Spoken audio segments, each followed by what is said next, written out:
Enfin, il est essentiel de quoi, dit la Bible? Eh bien, de prier. Mais comment? Comment prier? Avec assurance. On l'a vu l'autre jour, ce que c'était l'assurance. Avec persévérance. Il faut toujours persévérer dans la prière. Avec ferveur. C'est beau un chrétien qui est fervent. Hein. Des fois on dit, oh, il est fatigant. Ah, il a le feu. C'est ça. Il est bouillant. Il faut être bouillant pour Dieu. Hein. Amen. Il faut être bouillant. Il ne faut pas être froid, il ne faut pas être tiède, il faut être bouillant pour Dieu. Amen. Avec l'esprit. Quelle beauté de prier avec esprit. Avec des louanges, on l'a vu. En tout temps, dit la Bible. Luc 21, verset 36. Priez en tout temps. Ah oui, nous l'avons vu hier dans le film. Un peu de relâchement dans la prière. Vous avez vu les traits enflammés du malin hier? Pourtant, ça y est, ils avaient fait une bonne partie du parcours, ils étaient aux 3/4 du chemin. Ils avaient presque tout réussi. Et là encore, un petit peu de relâchement, un peu d'assoupissement, et une ruine soudaine vous surprendra, dit la Bible. Alors non, ne nous relâchons pas dans la prière. Amen. Prions constamment, en tout temps. Et puis, 1 Thessaloniciens, 10 versets, tout simple, 5 versets 17. Priez sans cesse. Pourquoi la Bible nous dit de prier sans cesse? C'est qu'il y a une raison. Et puis le meilleur exemple de la prière, vous savez ce que c'est? Qu'est-ce que vous prendriez comme exemple de la prière ou dans la Bible? Jésus. Amen. Jésus lui-même priait son Père. Pourtant c'était Jésus. Hein? Jésus aimait se retirer pour prier. Jésus aimait passer du temps dans la prière. À tel point qu'il reproche même à ses disciples qui sont là, vous n'avez pas pu prier 1 heure avec moi. Priez 1 heure avec moi. Vous n'avez pas pu le faire. Le Seigneur aussi priait son Père. Parce que pour avoir des victoires, pour avoir du résultat dans une vie chrétienne, obligatoirement, il faut avoir de la prière. Amen. Moi, des fois, je me remets même en question, hein, je vous le dis, hein, pour ma vie personnelle. C'est pas parce qu'on est serviteur de Dieu qu'on est toujours au top. Hein. Moi, des fois, sûrement, je manque de prière.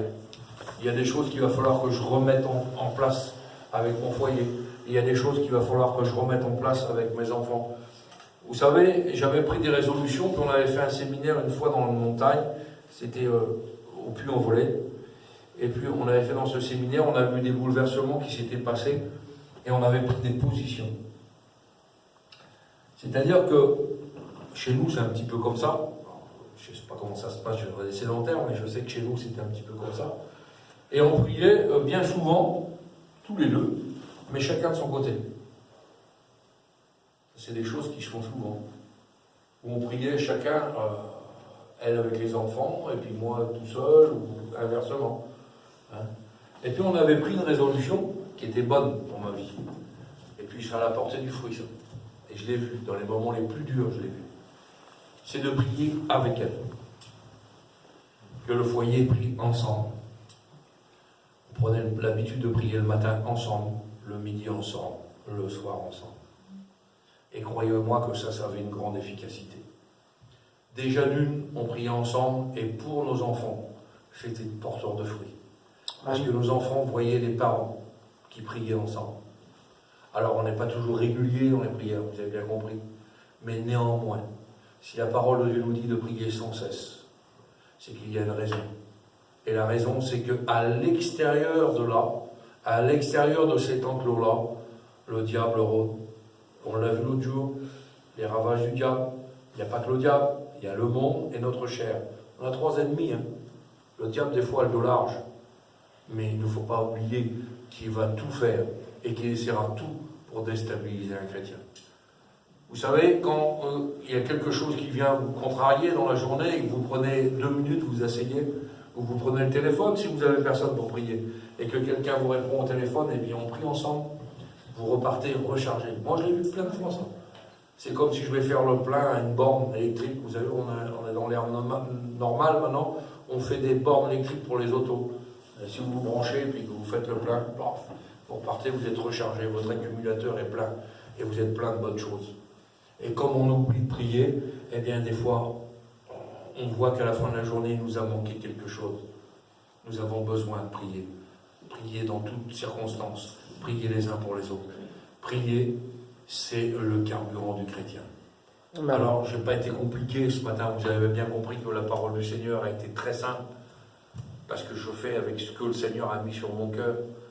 Il y a des fois, c'est un peu plus copieux, il y a des fois, c'est comme ça. Mais ce matin, ce que je voulais vous faire comprendre, c'est qu'à travers ces exemples de la Bible, que ce soit Élie, que ce soit Marie, que ce soit tous ces hommes de Dieu, il n'y a pas eu de victoire sans prière. Il n'y a pas eu de victoire sans prière. Un chrétien muet, à moins qu'il soit muet de naissance, là c'est un handicap, c'est autre chose, eh bien à ce moment-là, le Seigneur, oui, il est celui qui sonde les cœurs et les reins, il est celui qui connaît le langage des larmes, c'est celui qui connaît la difficulté. Si ton cœur est tellement rempli de mauvaises choses que tu n'as plus la force de prier, alors à ce moment-là, oui, si par ton inconscient tu demandes à Dieu, le Seigneur est capable de faire quelque chose. Mais néanmoins, le Seigneur nous a donné des organes extraordinaires, des oreilles pour entendre, une bouche pour parler, une langue, faire attention à la langue. Mais souvent, eh bien, si nous ne nous exprimons pas, nous sommes en défaite. Et nous voulons être victorieux ce matin, vous l'avez compris. Alors ce matin, que notre langue loue Dieu, que notre bouche loue Dieu, que nous chantions des cantiques, que nous prions, que nous remportions des victoires ensemble ce matin. On prie le Seigneur. Seigneur, nous voulons te bénir, te rendre grâce. Tu vois ces mots peut-être mal dits, mal exprimés, mais Seigneur, tu vas voir ce que tu avais mis sur mon cœur, Seigneur. C'était la continuité du combat, c'était la continuité d'être un soldat de Dieu. Et Seigneur, c'est vrai que même si nous avons toutes ces armes magnifiques que tu nous as mis à notre disposition, mais que nous n'avons pas ce carburant qui est la prière, eh bien, nous sommes des chrétiens qui sont vulnérables. Et ce matin, peut-être que nous avons des défaites dans nos vies. Eh bien, tout simplement, c'est parce que nous manquons de prière.